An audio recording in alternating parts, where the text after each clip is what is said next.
Well, thank you, Pam, and hello, everyone around the world. We do have visitors from all around the world again with us today.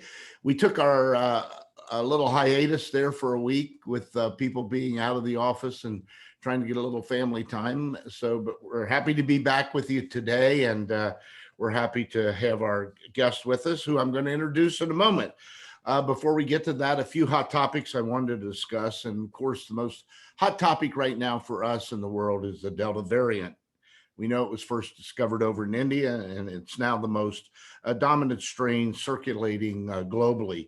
It's twice as contagious as the original strain, and we're seeing its impact starting to grow around the world. At the end of July, the Delta variant has been detected in nearly every country and has fueled rapid outbreaks where vaccination rates are low.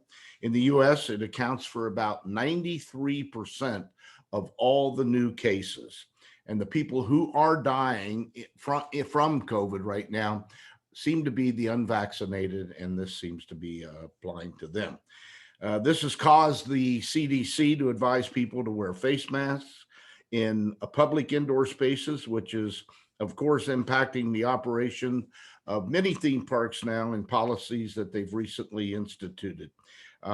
We're seeing changes here daily in the United States and globally around the world.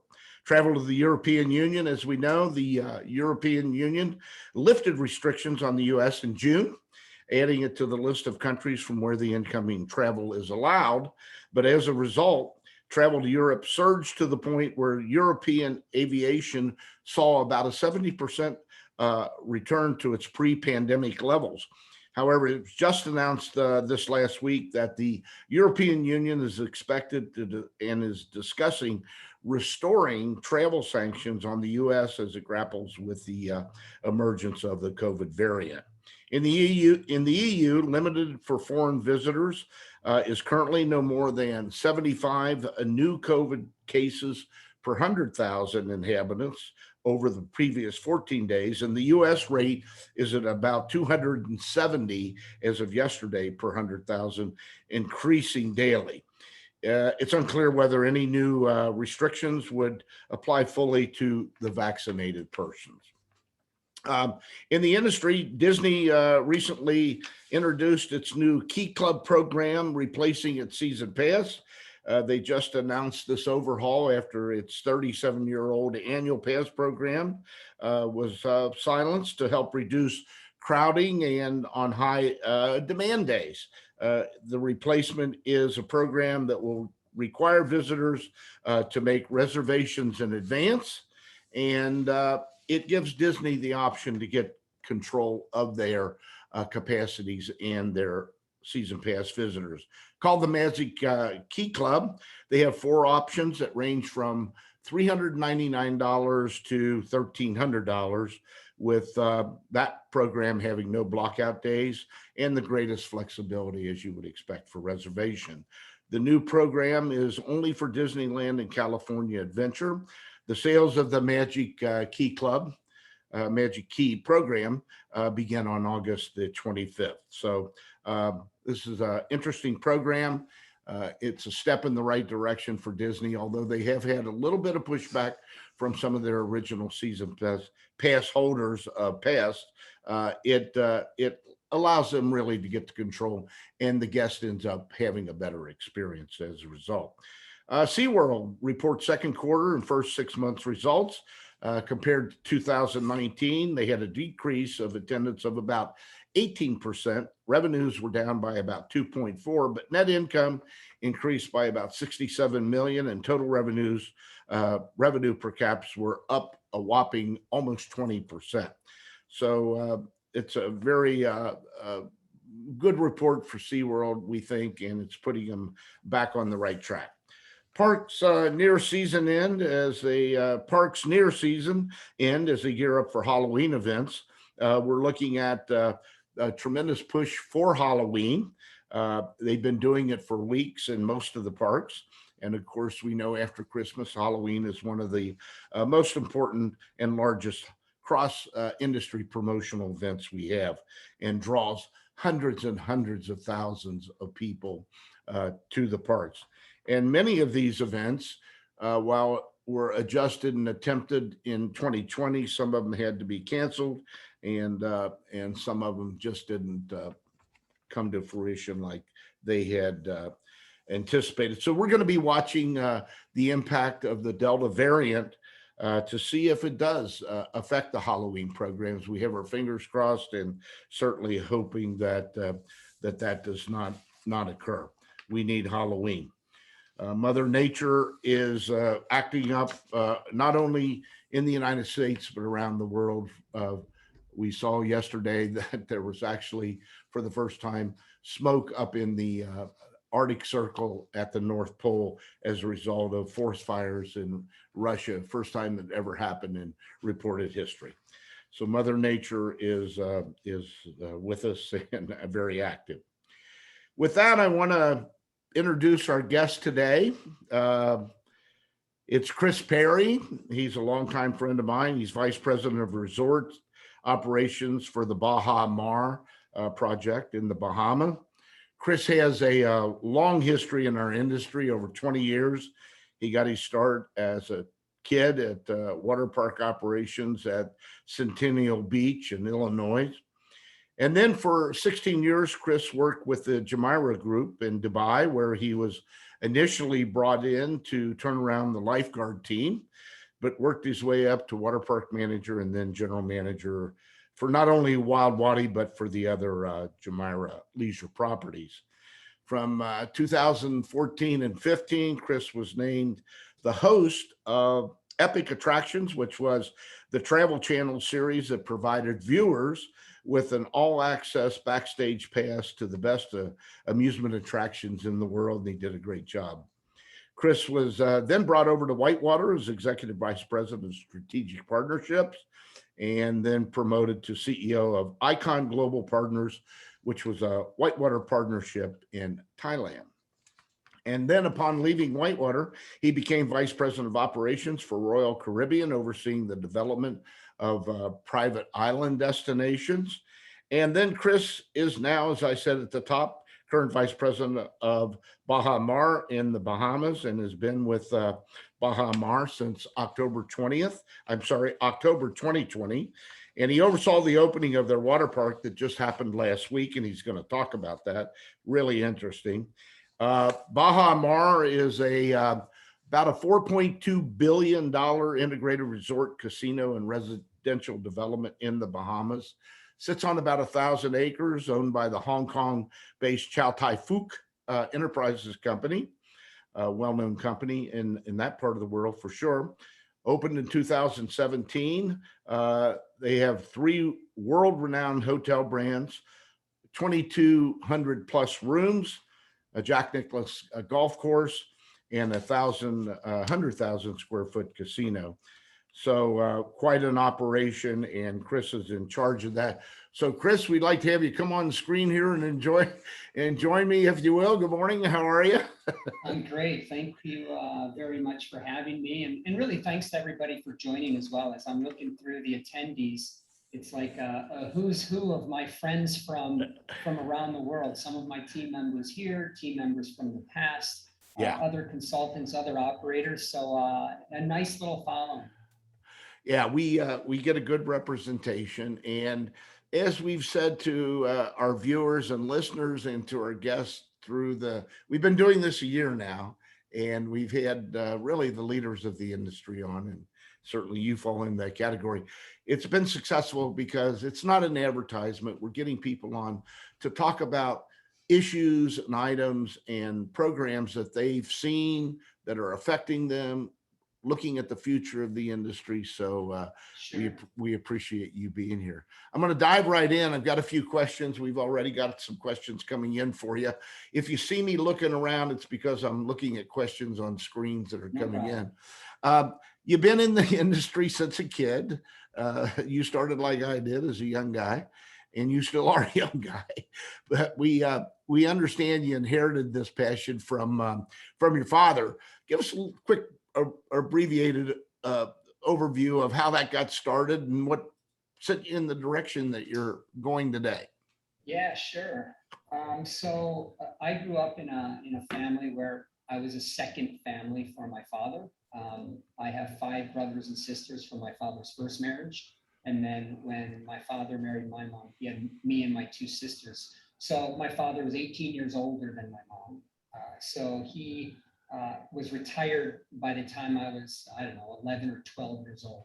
And so to keep him busy, he worked at a golf course and he ran aquatic facilities. He was a superintendent of schools previous to that.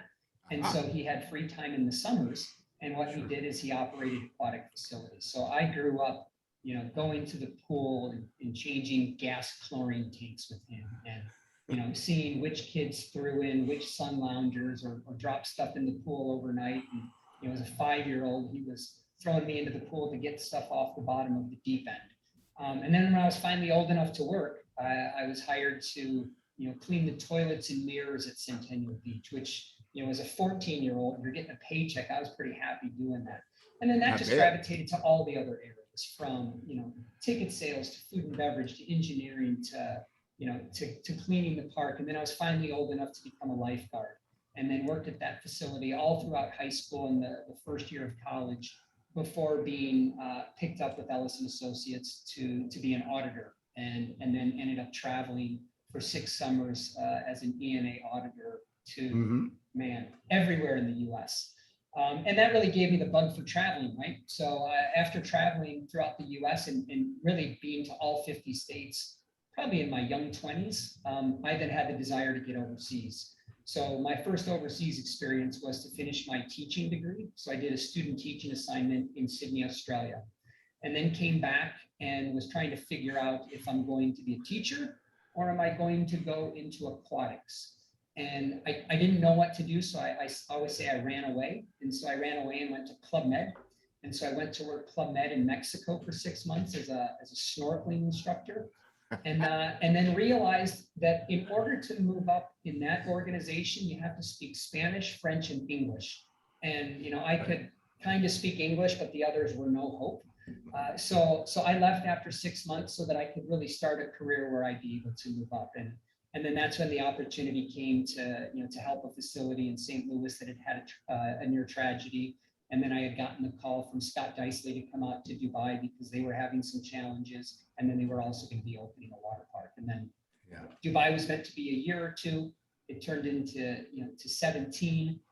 My wife and I started our marriage really in Dubai. We got married right at the start of that. And then it was 20 years overseas, Dubai, Thailand, and then to Miami. So it's been quite a journey. And that's probably the best abbreviated version I can give. That's pretty good. Well, you've had a it's been the right career path, and you made the right decision.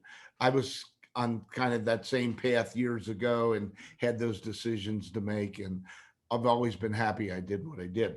Let me ask you something. Where was your first job? I know this isn't me interviewing you, but where was your first job? My first job was a ticket taker at Coney Island here in Cincinnati. And the gentleman who hired me was a superintendent of the school who was off in the summer, had worked there for 20 years. Prior to that, he needed some help. And it was the nerve center of the park. Everybody had to come past us. We knew everything that was going on. And I fell in love with it. I worked there junior high, high school, and college, and then went into it full time. So such a familiar story, right? Yeah. When you said superintendent, I sparked to that. I think one of the interesting things about your background, Chris, is that you've really had the opportunity to sit on both sides of the fence. You've sat on the operating side, and you've sat on the planning, design, and sales manufacturing side. How has that helped you understand and grow in the business? And how do you apply that on a daily basis? Yeah, so I think as an operator, you're very clear typically about what you want, right? It's, usually it's not very complex. As an operator, you want to get a fair price for something that you're buying. You want to know that it's tried and tested. You want good service from the people who are delivering it to you or manufacturing it. And then if there's a problem, I don't want to have to deal with a million people. And so and that's really it. And then it's supposed to operate like it's supposed to, like it's been sold to you as. And so being on the manufacturer, the consulting side, it's kind of utilizing that same premise. Do they have Yeah. a single point of contact? Am I available, or are we available as an organization if something doesn't go well? Are we 100% committed to be able to get this either back in operation or to fix what's wrong? And so it helped me from that side. And then now being back on the operator side, again, it's working with the manufacturers about those types of things. I mean, even as early as this morning, we've been ride testing for the first hour and a half of the morning with our manufacturer here. It's working through some of those challenges with them, and and wanting and feeling like we have a partner in this to ensure that they understand what our goals are. Sure. And that they're 100% committed to help us get through that. Well, looking at the rendering behind you, the backdrop, I mean, it's just a beautiful facility. How many acres is the water park itself? It's 15.2 acres. And how obviously many it's- attractions do you have? Yeah, so we say we have 30 plus attractions. Some of those you count a few different things that are within a Stingray Cove, which is our play structure. But there are 24 slides. Lazy River, wave pool? It's an action river wave pool. We've got the world's first double flow rider with a curl. Got a couple wow. shotgun slides, which I'm a big fan of. Really quick, high throughput, drops from 6 feet and 4 feet. A couple different speed slides, 2 big family raft rides, a toddler area, which oftentimes is kind of forgotten in the mix, and we've got a really nice toddler area. I know Lori Gogol's on the call, and one of the facilities I continually point to for manufacturers is that toddler zone that they have at Holiday World. And I just think it's so spectacular in the sense that a parent can sit in one place, watch toddlers come down the slide, and then all they can do is circle back, or they have to walk out to you. So as a parent, you're not running around trying to figure out where they're going. And you have bathrooms that are close, you have a restaurant or drinks that are close. And really what we modeled here when we were originally doing some consultation for Baha Mar was modeling it after that and showing it. So clearly things have moved on. We've got fantastic landscaping and vistas to work with. And so we tried to utilize that, but it really was a bit of paying homage to Holiday World's toddler zone. One of the interesting points of our industry was when Las Vegas made the attempt to introduce theme parks out there. Water park worked, as you probably know, but the theme park, it at MGM built, and they had 20,000 hotel rooms within a block of them. Right, right on that corner. Right, but they bulldozed it 2 years later. It literally was only in Las Vegas could you spend $120 million and then bulldoze it 2 years later. When you look at the Bahamas, and one of the things I was wondering about is demographically, your guest and your visitor. Now, obviously, you've only been open a week about, and you haven't had a chance to really test everything out. I'm not talking operationally, but from a guest standpoint of visitors, and obviously Baha Mar felt very strongly about building a world-class water park there. Is it geared towards adults, family, children? How does it skew? And when will you know that? Yeah, so it really, what we would call it is a luxury of choice. And that would be within our property. So we have 3 different hotels that have some separate demographics, but all looking for a luxury experience, but sometimes different age groups, different price points. And so they knew that they wanted to attract people during downtimes, during some of that off-season, shoulder season. And that usually is around certain times of the year.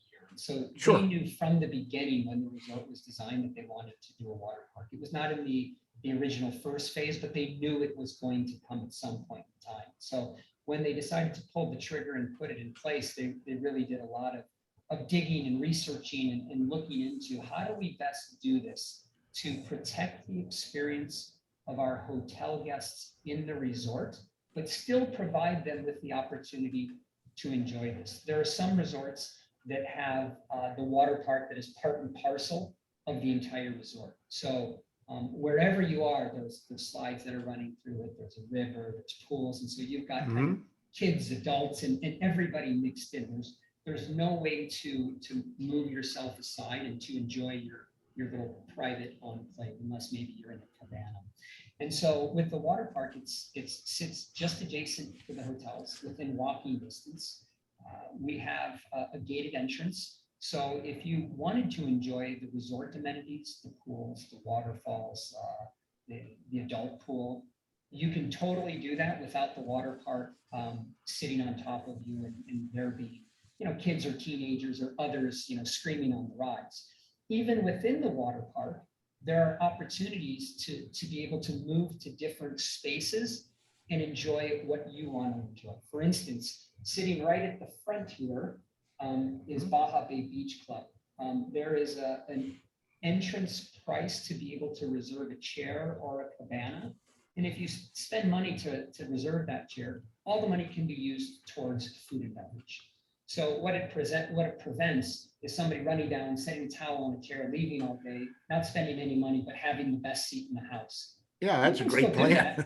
But you actually get to pick the chair that you want, and then you can come when you want, because that will be reserved for you when you come down. And so if you are an adult and who only wants that luxury experience of the infinity pool, there's an opportunity to do that. If you've got young children, we have 16 slides that all sit within this kids island. So we have Turtle Beach and Stingray Cove, and it's encircled by an action river. And so if you've got those kids who are under 48 inches tall, that really is your spot. And now we've kind of been able to encapsulate that younger family demographic in one place. And then the rest of the park has, the higher thrill attractions, the family ride, the uphill coasters, the wave pool, the speed slides, the shotgun slide, the flow rider. So it really is quite thoughtful in the design. What do you estimate if a family wanted to come down and sit there and enjoy the day and say, we'll go somewhere else on Wednesday, what would you estimate to enjoy it would the length of stay be? Yeah, we're always going to tell people you want to spend the full day here, right? Sure. You could enjoy the full park. I would say 3 to 4 hours, which is kind of that typical about average time. Okay. When you're in the resort, we find the stay is a little bit shorter, only because they can kind of bounce back and forth between the beach, the pool. We have great restaurants within the water park that are operated by our hotel partner SLS. They have a food and beverage brand called SBE, and they run all of our water park food and beverage. But again, I was saying the hotel guests oftentimes bounce back and forth, and we see them at our entrance, sometimes 2 or 3 times re-entering, because they've gone back and connected with the rest of the family who may want to do something else, or they've gone for an excursion. And so there's, again, coming back to that luxury choice. We're starting to get a couple of questions come in. I'm going to kind of intersperse those with our discussion. This is from Susan. She said, Chris, what are the key differences in opening a resort park versus a regular standalone water park? How are the planning and design elements different? Boy, we could spend like 3 more podcasts on this. Sure. I'm going to give you probably the biggest, I think probably the largest topic that we're having to spend the most time on, and it's the integration of systems. So in the planning of Baha Bay, we wanted to integrate with our hotel partners so that when guests come to the resort, they get a wristband. I happen to be wearing one right now. So they get an RFID wristband. This is encoded for their stay with their room key. So this wristband is now their room key. When they go to one of our restaurants within the resort, they can scan, and it will then upload any charges to their folio or to their room. So what we wanted to do at the water park is also utilize that same wristband, encode their access to the water park for the day, and then they're able to move in. And then also when they spend, for that to be able to go back to their folio. We have 3 different hotels with 3 different brands. We have retail partners that are separate, they're outside parties. We have lockers that are different. We have a casino integrated into the water park, which also does things a little bit different. So it's just the integration of all these different IT systems. When you are a standalone water park, I don't want to say you kind of buy a package and it encompasses, you know, food and beverage, retail, and gate price. We're now dealing with a ticketing system, 3 different portfolios or property management systems. We have an IT infrastructure that tries to put all this together, but then we also have a finance team that also has to be able to blend it all. So there's a lot of integration and APIs that are being used to be able to pull all of it together so that we can get the things that we're used to having, right? That daily revenue report. Can I walk detailed up, Chris, reporting. and buy my drink and my food with my band in the water park, which goes back to my folio? That's correct. Totally. Yeah. So anywhere on site. Yeah. Oh, that's wonderful. Because as you will remember, in the beginning, it was the most difficult thing was having people carry money or something, credit cards to spend. And yeah, you know, it's so funny because I hear people talk about RFID and cashless, and you know, we're going cashless, and people talk about it like it's the latest thing. When we opened Wild Wadi in '99, yeah, we were an all cashless park. I want to say we were either the first or one of the very first all cashless parks. That's 22 years ago. 20 years ago. They just Wild Wadi just celebrated 22 years on August 5th.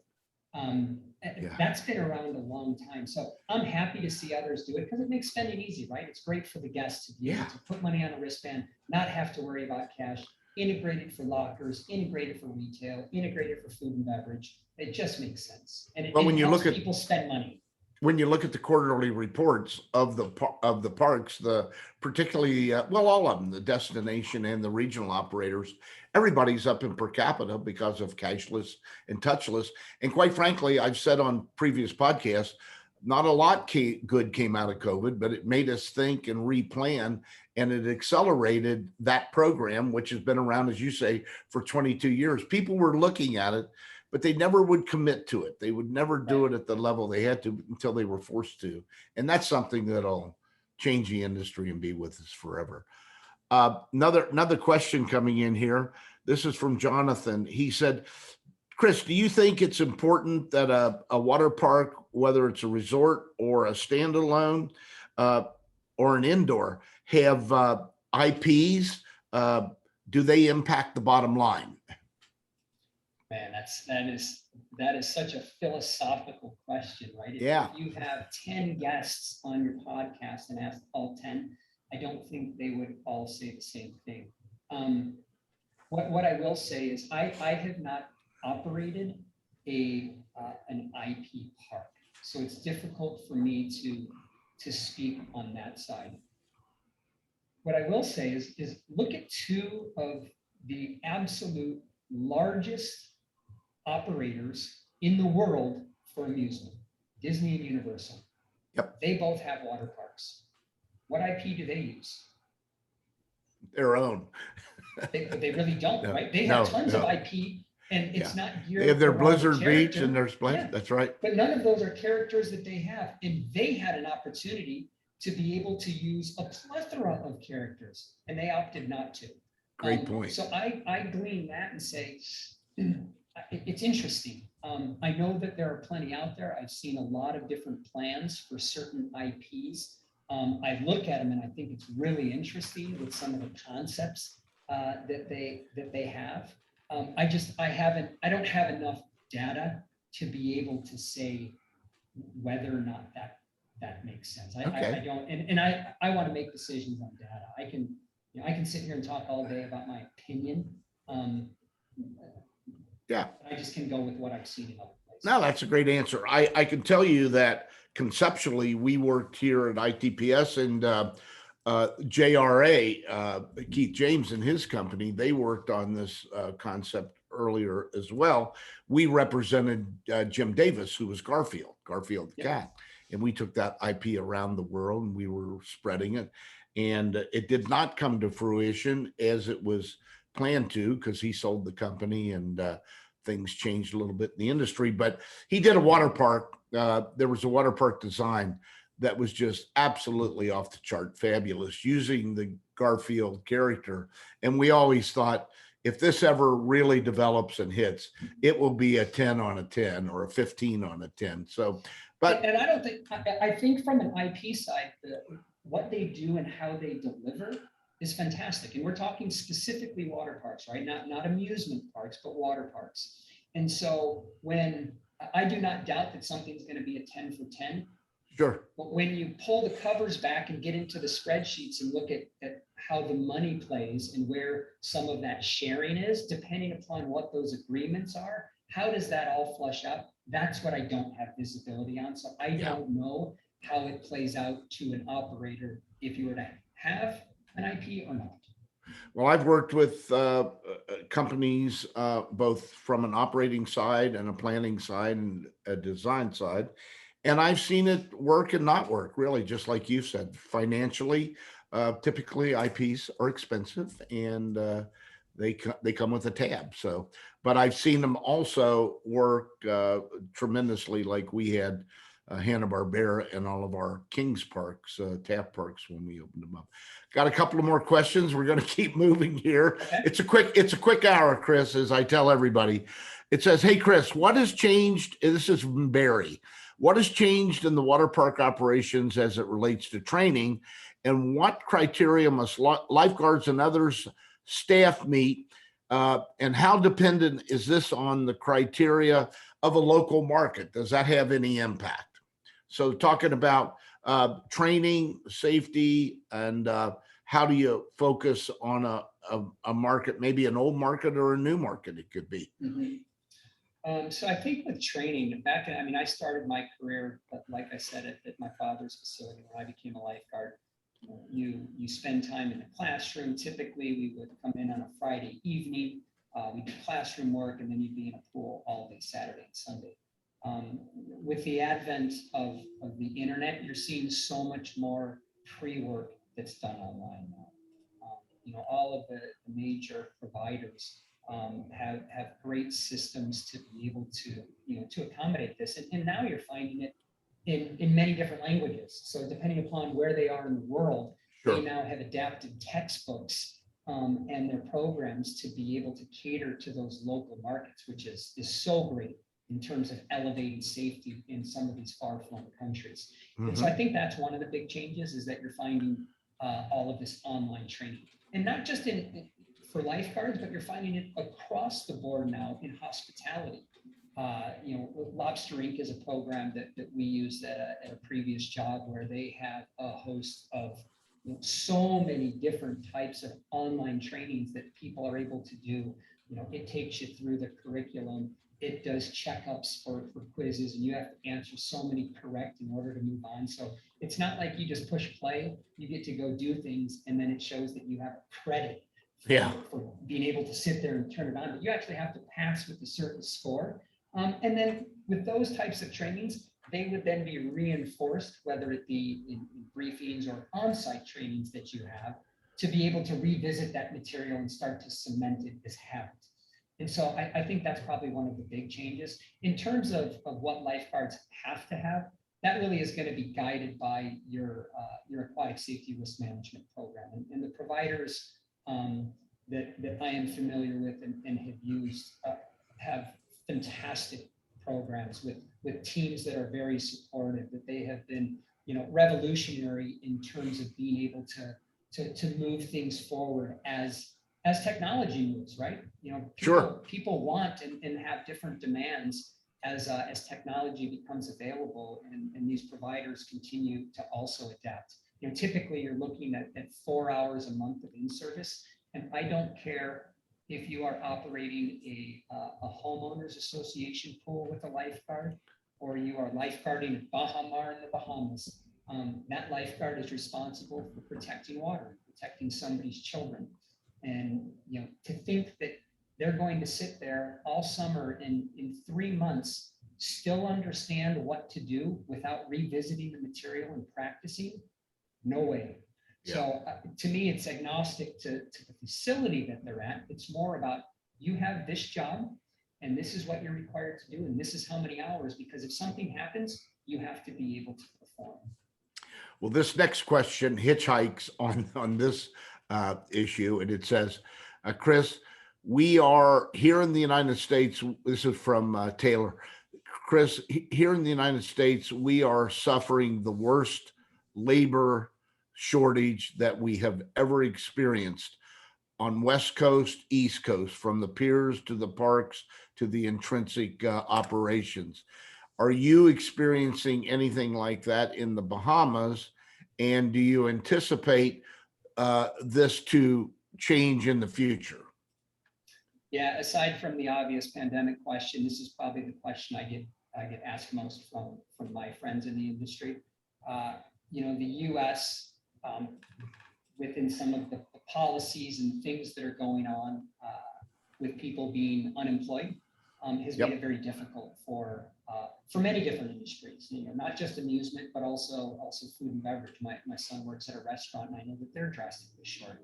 And so, you know, my heart goes out because, you know, I'm seeing some things happen that just don't seem sustainable. It just doesn't seem like that's the way the industry would move in terms of you know, one, not having people to reduce headcounts, to close during certain days, to pay certain wages.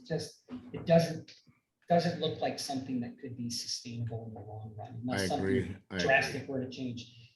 Now, to come back to for us, different policies, you know, different country. I have, and we have within our team, a brand new team, right? People who are from the Bahamas, who may have been in other jobs pre-pandemic, and because of the pandemic were released. There is an unemployment program here, but it's not like other countries. And so when we put the vacancy posts out for an office coordinator, so somebody who kind of worked with me on my right hand and our general manager, Melissa, we had 700 applicants for that position. 700. 700. So I'm happy to say that we didn't, and we aren't experiencing the same thing that the U.S. is experiencing. And you know, it's almost the opposite of that, is that we got the pick of the litter because there weren't many new places opening, right? There weren't many people posting jobs. And so when we started hiring for our director and management positions, you know, I'm not saying this because I have, you know, a small handful of people on the call from our team, but we really got the pick of the litter. You know, we walked out of interviews and looked at each other and just said, man, I don't know if I can handpick somebody better out of. I mean, we're just so happy with the team members that we got, and I really believe that they're the core of what we do. And people feel that when they come into the park and they wonder, you know, why is it different than other places? Why is it different than the resort? Why is it different than, you know, maybe your competitor? And it's different because we got to build it from the beginning and we didn't experience those problems. Are they basically the staff, Chris, all Bahamians? Yeah, there are 1, 2, 3. I think we have 4 expats. 4 expats, that's it. Yeah, and one is married to a Bahamian, so. Now the question, this comes in from somebody you may know, Bernie. He said, hey, Chris, is there a difference in the revenue contribution of F&B at the standalone water park versus the resort type water parks? And what are some of the differences, if there are? Yeah, good question. I mean, they're all good questions. I think one of the differences is that within a resort water park, we are trying to match what the guests are used to experiencing within the resort.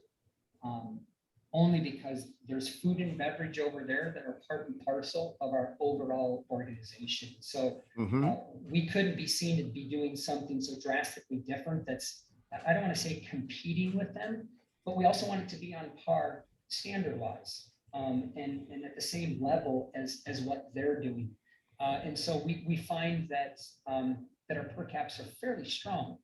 Again, this isn't under the purview of our direct team. This is a third party that is managing this for us. So they're the ones who see the revenues. I'm privy to the numbers, so I know their per caps are very strong.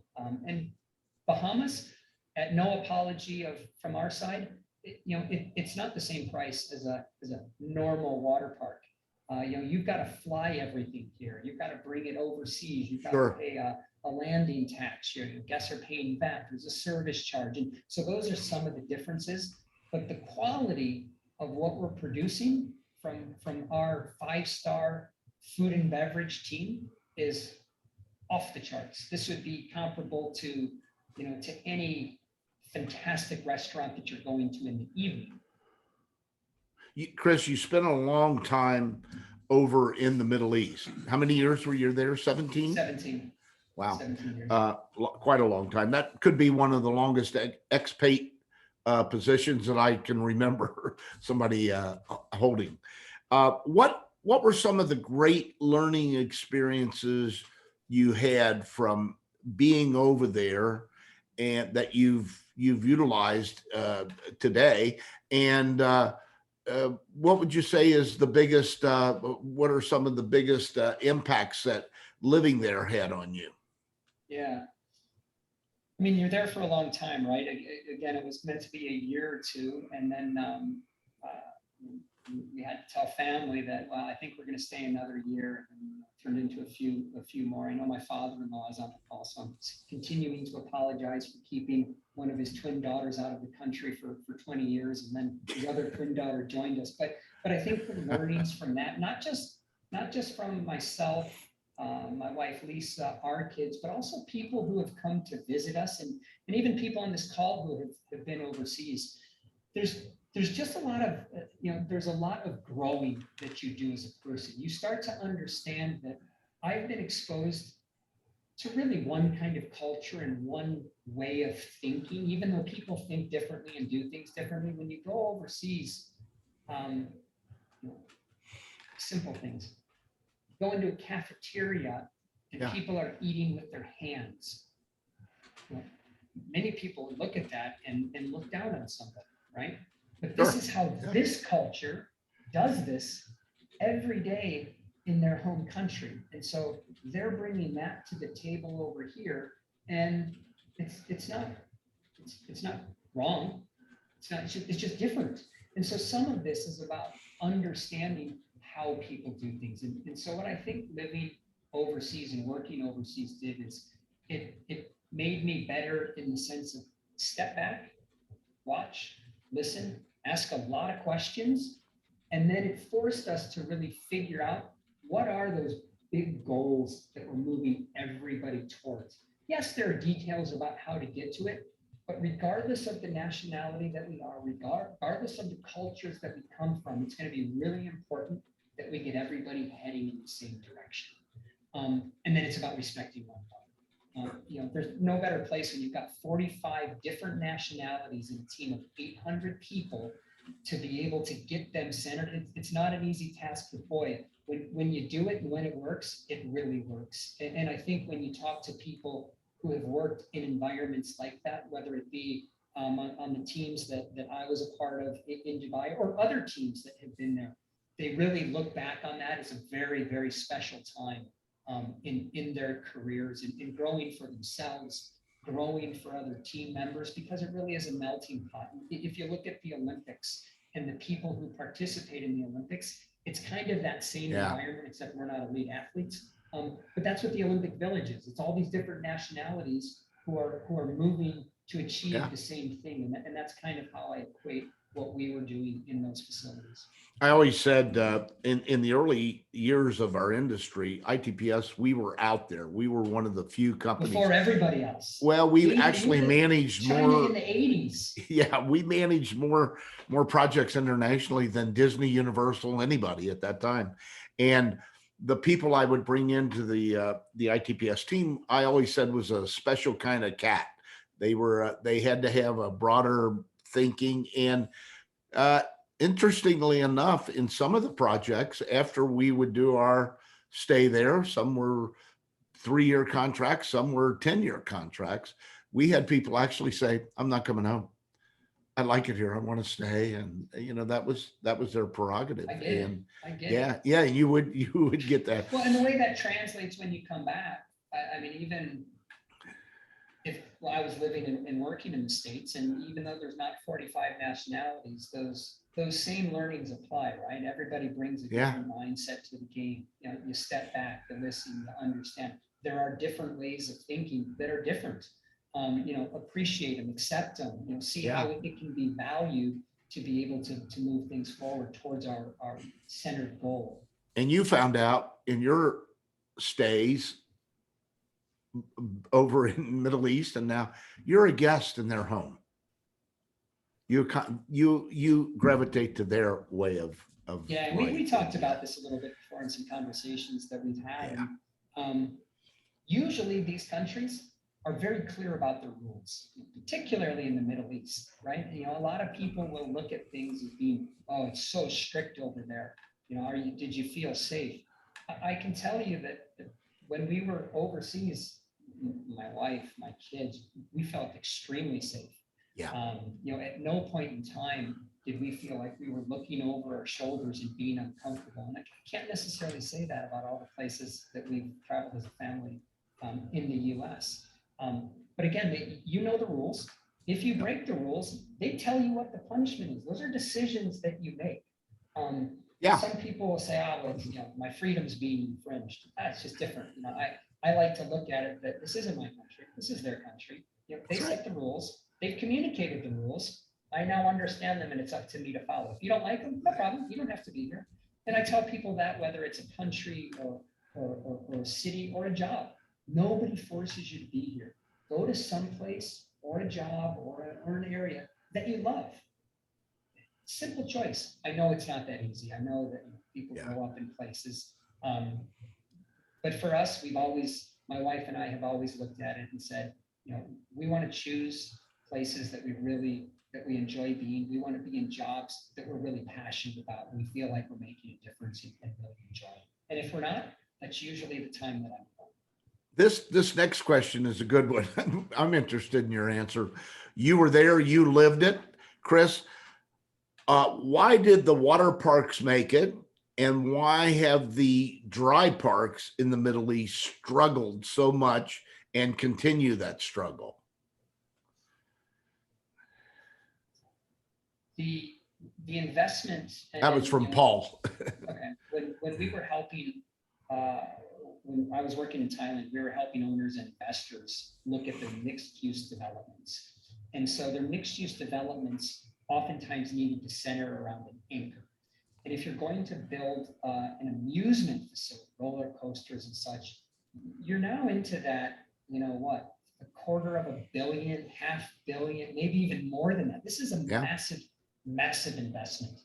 And so that type of investment requires a lot of people to come to visit, and it requires a fairly significant return, right? And not just return, but also a gate price. And so what I think you're finding in certain places is that there are a lot of them. And so when you put people in them and you spread them all out, it doesn't look like very many people. So it doesn't look like they're successful in the sense of what particularly amusement people are used to seeing. The big amusement parks, the Six Flags, the Universals, the Disney. You're used to seeing wall-to-wall people, and it hasn't been that way in Dubai, and not just Dubai, in other places as well. And you continue to build them, and there hasn't been necessarily the same uplift in people landing in the country. So some of those projections, I think, were a little bit inflated at the beginning. If I have to be honest, again, you're absolutely correct. I'm not sitting with those numbers, but everybody kind of looked at it and said, "Geez, are they going to continue building?" The flip side of that with water parks, if you look at the ones that have been successful, and it's not just these three, but these were the three that first started: a Wild Wadi, an Atlantis, and a Yas Waterworld. They all had built-in attendance from the Jumeirah group, built-in attendance from the Atlantis Resort, and then also built-in attendance from the destination of yachts. And I Yeah. would say, if you look at Ferrari World's done okay, but they also have the built-in attendance. So this whole resort model ends up having a little bit more of a magnifying glass because you've already got people coming, and they can then use these facilities, and then they stay a little bit longer. Maybe they book an extra day, and I think they sometimes bring bigger groups as well. But I think that's the big difference between that water park and theme park question. This is a question from one of our favorite viewers and listeners. You probably have never met her, Sarah Shea. She said, Chris, are there unique considerations you have had to make for a resort in an area that has a big hurricane season? Will weather have a bigger impact on tourism than COVID variants? And then she said, did you grow your hair out to market the Flow Rider attraction? So, you might want to take the last first and then move into the other two. Well, I see Sarah and I, unfortunately, the only times we interact are at the trade shows, and very good memories of the leadership conference coming to Dubai, whether it be on yachts or at the top of Burj Al Arab. So Sarah, thank you for the stacked question, because I think there's about 3 questions in that. Yeah. Let me start with the first one about hurricanes, and then Dennis, you can remind me of Okay, I will. Not only here, but also when I was with Royal Caribbean and we were building an amusement attraction on an island in the middle of the Bahamas. Clearly, we're in the middle of hurricane weather in the season, which is June 1st to the end of November. And so anytime you're building in the design phase, every single building, every sign, if you add an extra panel to a sign, they have to go back and do wind calculations to be able to determine the size of the footing. And so the pre-work on design becomes enormous. Operationally, as we look at it, we have a very detailed hurricane plan, and we start looking at what do we take away and move, where do we put it, what needs to be taken down, how many person hours does it take to be able to do that. And so we then start looking at, I think it's Hurricane Fred right now that is not meant to start coming this way to Monday, but this is how far we look in advance. And we've got people looking at weather off the south coast of Africa, because that's kind of that channel that it runs on. So there's a lot of eyes, ears, and attention on that because it does have an impact. Does it have as big of an impact as the pandemic or as COVID? It really depends as to whether or not the hurricane hits. It is our low season, but there's still plenty of people that travel. If a hurricane passes us, it's over and people start coming back right away, right? We move people off the island. We move people, obviously outside of the resort. We want people to be comfortable and safe, and you usually have a bit of a lead time for people to make those decisions. But as soon as it passes, people come back. Now, if it hits, you've got a different situation in terms of being able to to bring the facility, the hotel, the resort, the water park back up to where it is. And second part of that question was, Chris, will the weather have a bigger impact, do you feel, on tourism as a whole versus the COVID variant threats? Weather versus COVID. Yeah, people are used to weather, right? Weather comes and goes. It's something that everybody is used to dealing with. COVID's unknown. COVID is it's changing by the day, it seems like. So, and it's been so long. I do think when COVID goes away, knock on wood at some point, I think people will have learnings from this, as we did with the financial crisis when that happened. You walk away and you have some different plans set up. So when this happens, you've got some business continuity in place should something happen. But I think weather is weather. People are used to it. One of the things that, well, thank you, Sarah. We always appreciate you answered the hair question too, I think. Okay. One of the things that somebody just asked me, it says, from your Jerry says, from your experience over in the Middle East and some of the successes and some of the failures, how do you think about Saudi Arabia and what they're doing with this big program out in the middle of basically nowhere. So Listen, it is a hot topic, right? The vision and the plan that they have is grand. As it was in Dubai in the mid 90s. And if we were doing this podcast in the mid 90s and trying to forecast what 2020 would look like in the Middle East, particularly in the UAE, I don't know if anybody would have been able to say, yeah, that of course they'll have a Palm Island. Yeah, they'll pour sand and they'll make huge developments over it. And they'll end up doing the equivalent of the Chicago River to create the Dubai Marina. And yes, of course they're going to have the tallest building in the world. And the reason I mention that is when you're there, you either buy into this and work towards that vision, or you don't. right. If you don't believe in it and if you don't buy into it, then really you shouldn't be there because one, you're going to find yourself in a bit of trouble talking against the powers that be.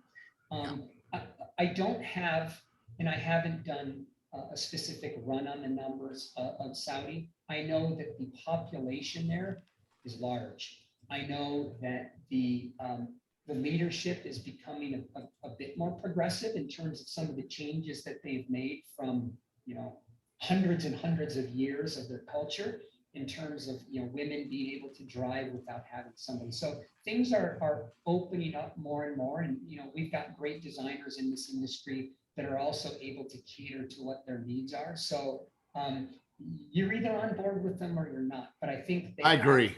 I think they have the people internally to do it, and there are people in the region that would travel to it. Yeah, I agree. I think you're spot on all those points. You're either in or you're out. There's no gray on that, I don't think. Chris, one of the things you've had the great opportunity to experience is the growth of the water parks and the individual parks and the intrinsic parks. And now you've been with the resort parks.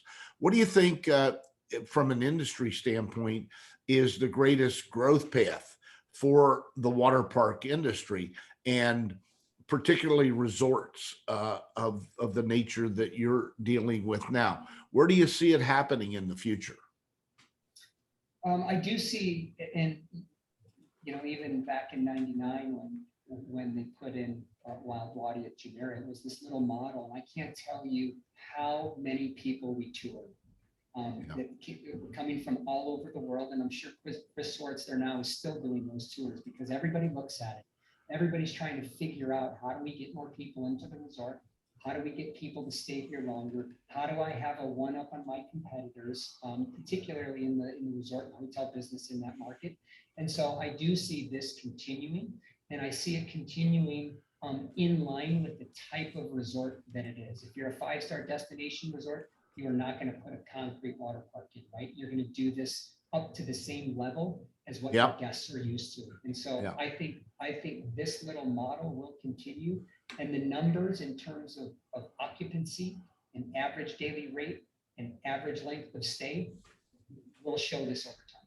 Yeah, that's good. I think that is what we want to hear. Do you think that a concept like this applies anywhere in the world geographically?